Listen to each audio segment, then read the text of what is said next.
Saludos cordiales, amigos y hermanos. Siéntanse más que bienvenidos a este estudio sistemático de la Biblia utilizando el folleto de la Escuela Sabática. Que la gracia y el poder de Dios, la unción del Espíritu Santo y el amor de nuestro Señor Jesucristo estén con cada uno de ustedes. El folleto de este cuarto trimestre del 2024 lleva por título Temas en el Evangelio de Juan. Antes de continuar, vamos a comunicarnos con Dios. Querido Padre Celestial, nos acercamos a ti con corazones agradecidos y humildes, reconociendo tu amor y tu gran misericordia. Te pedimos que tu Espíritu Santo nos acompañe mientras nos disponemos a reflexionar sobre tu palabra y tus enseñanzas. Abre nuestras mentes y corazones para que podamos entender profundamente los mensajes que has preparado para nosotros hoy. Ayúdanos a aplicar tus principios en nuestra vida diaria, para vivir conforme a tu voluntad y ser testigos fieles de tu amor y gracia. Guíanos en este estudio del folleto de Escuela Sabática, Señor, y permítenos sentir tu presencia en cada pensamiento y palabra. Que todo lo que aprendamos nos acerque más a ti y nos capacite para servirte mejor en nuestras vidas. En el nombre de Cristo Jesús, amén. Esta semana, estudiaremos la lección número 2, titulada, Señales de Divinidad. El versículo para memorizar dice así: Jesús respondió, Yo soy la resurrección y la vida. El que cree en mí, aunque muera, vivirá. Todo el que vive y cree en mí no morirá para siempre. ¿Crees esto? El Evangelio según San Juan, en su capítulo 11, los versículos 25 y 26. Para hoy viernes, 11 de octubre, para estudiar y meditar. La vida de Cristo, que da vida al mundo, está en su palabra. Fue por su palabra como Jesús sanó la enfermedad y echó los demonios.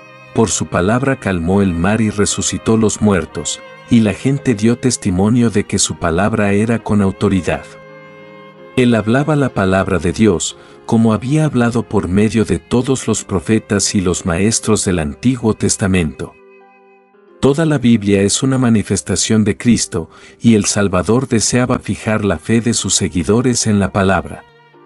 Cuando su presencia visible se hubiera retirado, la palabra sería fuente de poder para ellos. Como su Maestro, habían de vivir con toda palabra que sale de la boca de Dios. Así como nuestra vida física es sostenida por el alimento, nuestra vida espiritual es sostenida por la palabra de Dios. Y cada alma ha de recibir vida de la palabra de Dios para sí. Como debemos comer por nosotros mismos a fin de recibir alimento, así hemos de recibir la palabra por nosotros mismos. No hemos obtenidola simplemente por medio de otra mente. Debemos estudiar cuidadosamente la Biblia, pidiendo a Dios la ayuda del Espíritu Santo a fin de comprender su palabra. Elena de White, El deseado de todas las gentes, página 360. Preguntas para dialogar. Esta semana vimos a Jesús alimentando a los 5,000, sanando a un hombre ciego de nacimiento y resucitando a Lázaro. En cada caso, Jesús proporcionó una poderosa evidencia de su divinidad. Sin embargo, estos milagros, por asombrosos que fueran, crearon división. Algunos respondieron con fe, otros, con duda. ¿Qué nos enseña esto acerca de cómo, incluso frente a poderosas evidencias, las personas pueden elegir rechazar a Dios?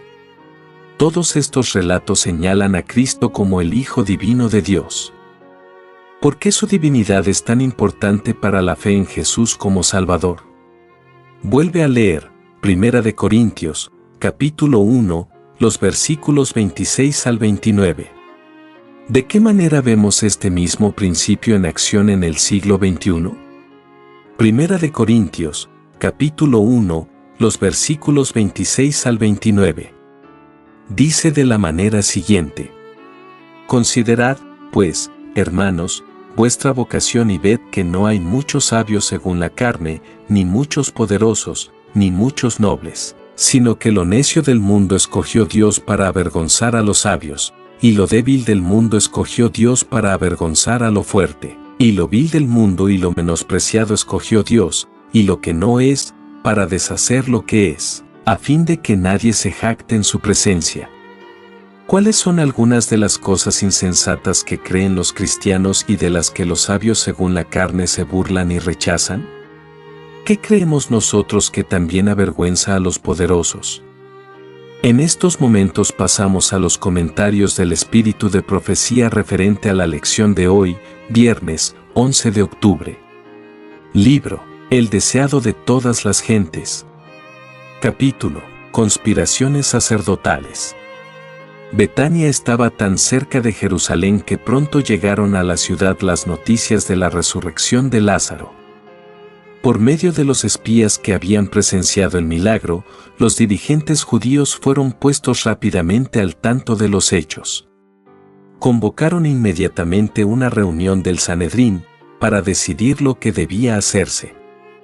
Cristo había demostrado ahora plenamente su dominio sobre la muerte y el sepulcro. Este gran milagro era la evidencia máxima que ofrecía Dios a los hombres en prueba de que había enviado su Hijo al mundo para salvarlo.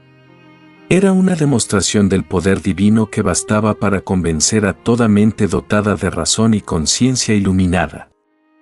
Muchos de los que presenciaron la resurrección de Lázaro fueron inducidos a creer en Jesús. Pero el odio de los sacerdotes contra él se intensificó. Habían rechazado todas las pruebas menores de su divinidad y este nuevo milagro no hizo sino enfurecerlos. El muerto había sido resucitado en plena luz del día y ante una multitud de testigos. Ningún sofisma podía destruir tal evidencia. Por esta misma razón, la enemistad de los sacerdotes se hacía más mortífera. Estaban más determinados que nunca a detener la obra de Cristo.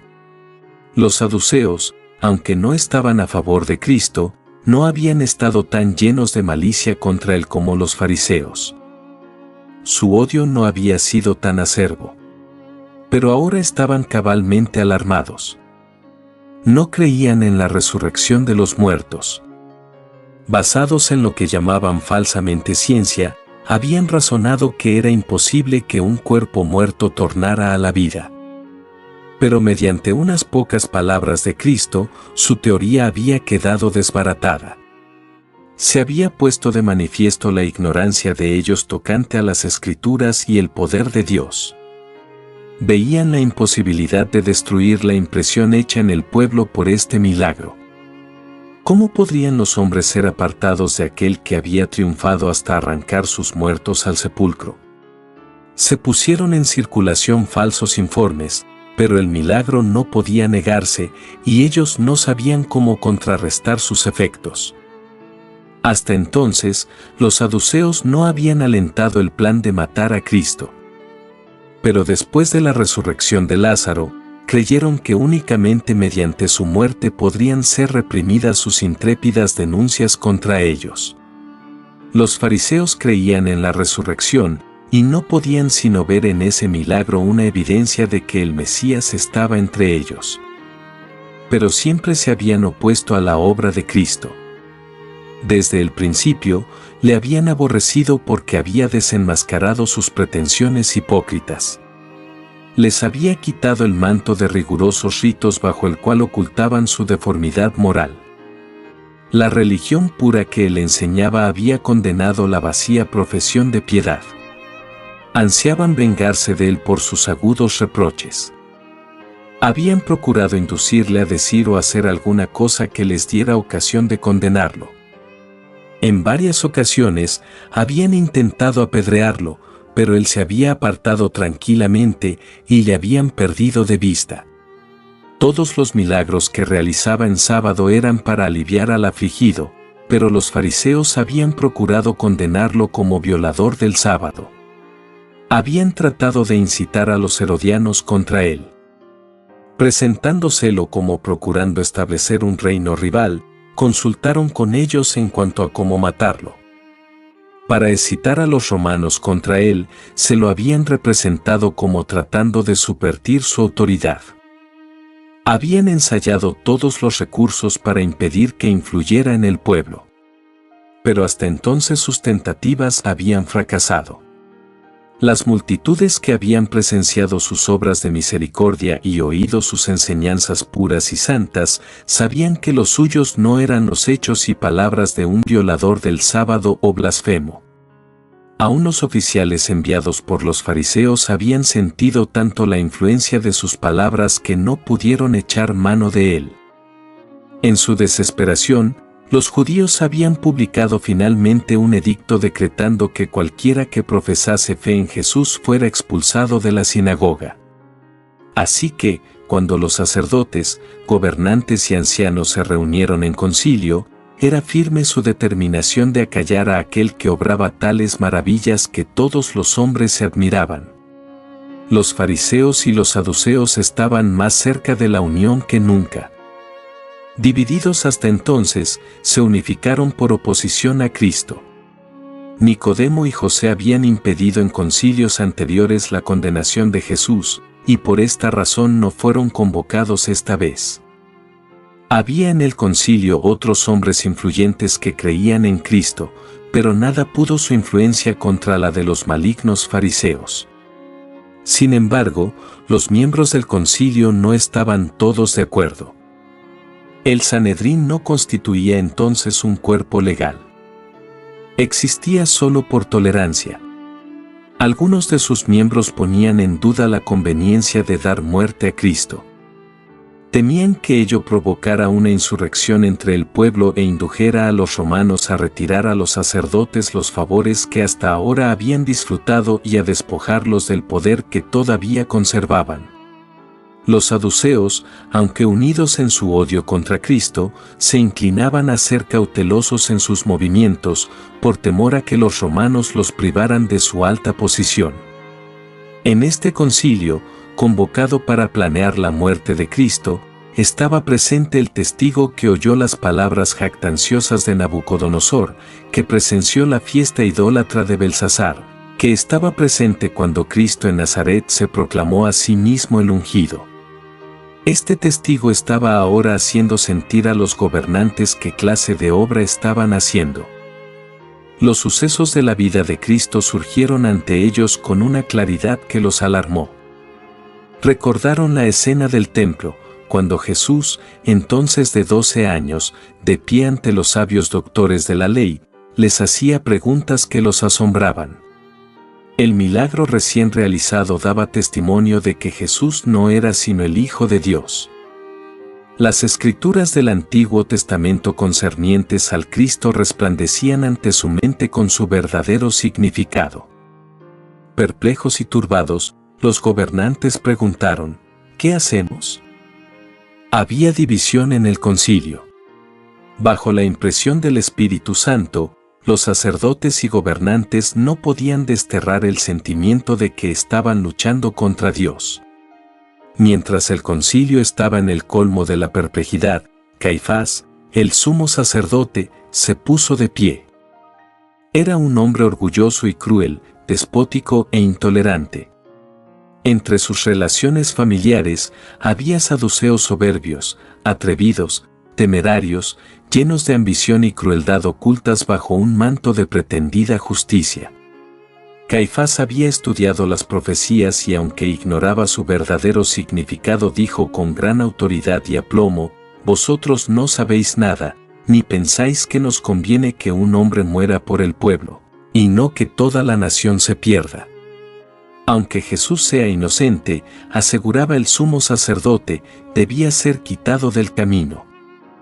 Molestaba porque atraía el pueblo así y menoscababa la autoridad de los gobernantes.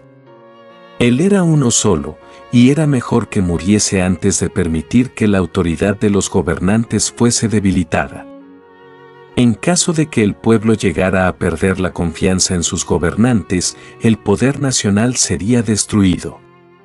Caifás afirmaba que después de este milagro los adeptos de Jesús se levantarían probablemente en revolución. Los romanos vendrán entonces, decía él, y cerrarán nuestro templo, abolirán nuestras leyes, y nos destruirán como nación. ¿Qué valor tiene la vida de este Galileo en comparación con la vida de la nación? Si él obstaculiza el bienestar de Israel, ¿no se presta servicio a Dios matándole? Mejor es que un hombre perezca, y no que toda la nación sea destruida. Al declarar que un hombre moriría por toda la nación, Caifás demostró que tenía cierto conocimiento de las profecías, aunque muy limitado. Pero Juan, al describir la escena, toma la profecía y expone su amplio y profundo significado. Él dice, y no solamente por aquella nación, mas también para que juntase en uno los hijos de Dios que estaban derramados. Cuán inconscientemente reconocía el arrogante Caifás la misión del Salvador. En los labios de Caifás esta preciosísima verdad se convertía en mentira. La idea que él defendía se basaba en un principio tomado del paganismo. Entre los paganos, el conocimiento confuso de que uno había de morir por la raza humana los había llevado a ofrecer sacrificios humanos. Así, por el sacrificio de Cristo, Caifás proponía salvar a la nación culpable, no de la transgresión, sino en la transgresión, a fin de que pudiera continuar en el pecado. Y por este razonamiento, pensaba acallar las protestas de aquellos que pudieran atreverse, no obstante, a decir que nada digno de muerte habían hallado en Jesús. En este concilio, los enemigos de Cristo se sintieron profundamente convencidos de culpa. El Espíritu Santo había impresionado sus mentes. Pero Satanás se esforzaba por dominarlos. Insistía en los perjuicios que ellos habían sufrido por causa de Cristo. Cuán poco había honrado él su justicia.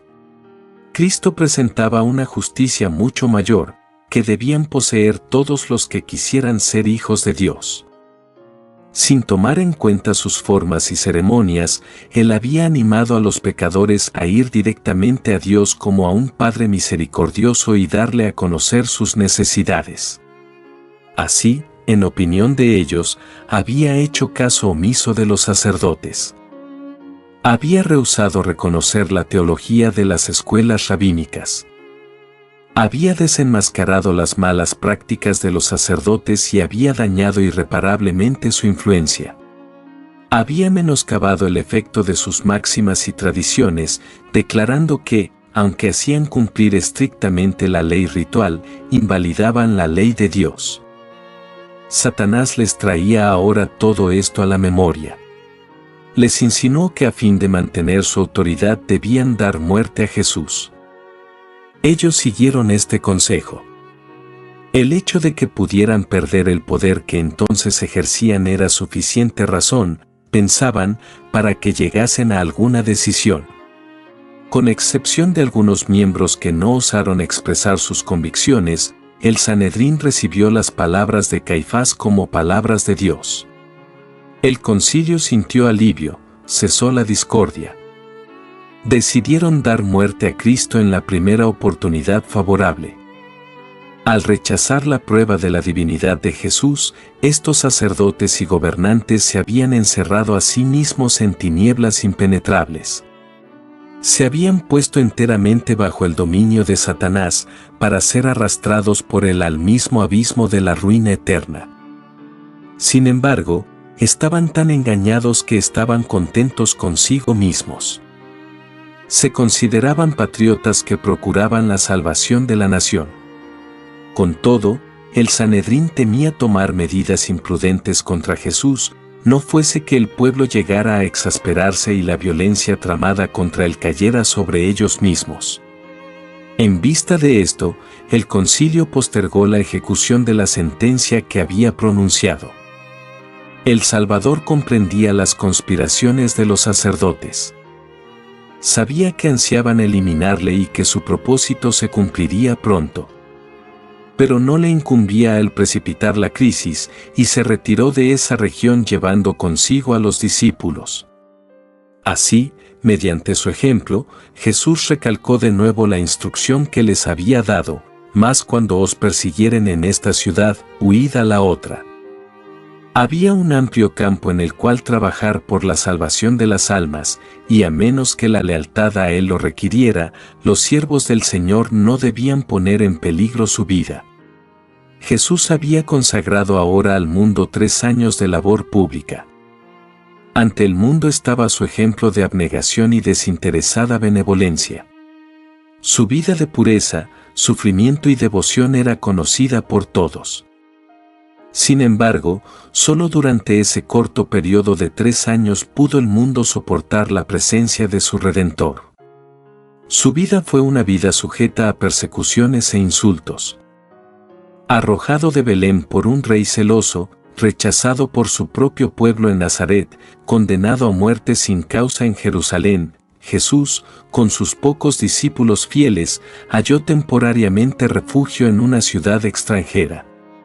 El que se había conmovido siempre por el infortunio humano, que había sanado al enfermo, devuelto la vista al ciego, el oído al sordo y el habla al mudo, el que había alimentado al hambriento y consolado al afligido, fue expulsado por el pueblo al cual se había esforzado por salvar.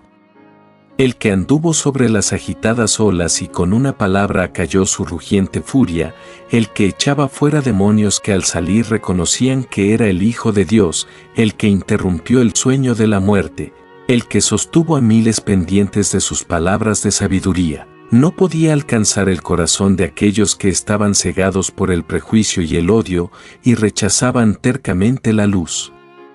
Apreciados, hermanos y hermanas, ha sido un privilegio para mí compartir con ustedes este estudio de la lección de escuela sabática.